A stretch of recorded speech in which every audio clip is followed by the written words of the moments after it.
આવાસો માટે ગઈ છે, ભવનો માટે ગઈ છે, વિયર ડેમ માટે ગઈ છે, સ્ટેચ્યુ ઓફ યુનિટી માટે ગઈ છે।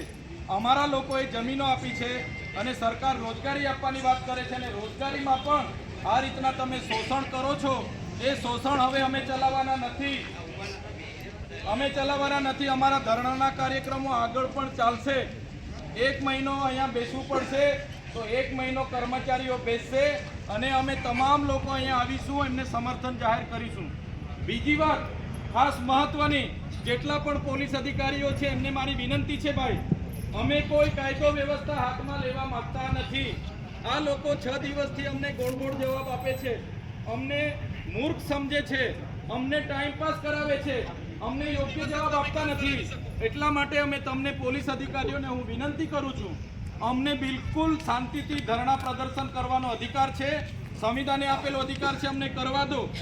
અને અમને જરા પણ છંછેડવાની અને અમને હેરાન પરેશાન કરવાની જો તમારી કાર્યવાહી અમારા પર હશે તો આજે આખું ગુજરાત અને આખા આજુબાજુના આદિવાસી વિસ્તારના લોકો જોઈ રહ્યા છે।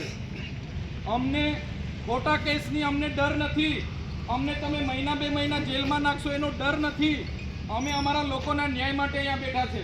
એટલે પોલીસ અધિકારીઓને પણ વિનંતી કરું છું કે કદાચ તમારા ઉપરી નેતાઓના ઇશારે અને ઉપરી પોલીસ અધિકારીઓના ઇશારે અમને છંછેડવા માટેની જો તમે પ્રયાસ કરશો તો અમે આખા ગુજરાતના આદિવાસી, મધ્યપ્રદેશના આદિવાસી હોય, મહારાષ્ટ્રના હોય કે રાજસ્થાનના હોય, સેલવાસ, દમણ અને દીવના હોય, બધા જ આદિવાસીઓને અહીંયા આવવાનું આહવાન કરીશું અને એની સંપૂર્ણ જવાબદારી પ્રશાસનની રહેશે। અમે શાંતિથી બેઠા છે। અમારી માંગણી જો તમે પૂરી કરવાના હોય તો પોલીસ અધિકારીઓ આવી જાઓ અને પૂરી કરી આપી દો, એટલે અમે હમણાં અહીંયા પૂરું કરીને અમારું બધું બિસ્તરો પોટલો લઈને અમે નીકળી જઈએ। જો પોલીસ અધિકારીઓને પોતાના પ્રમોશનો માટે અને વહાલા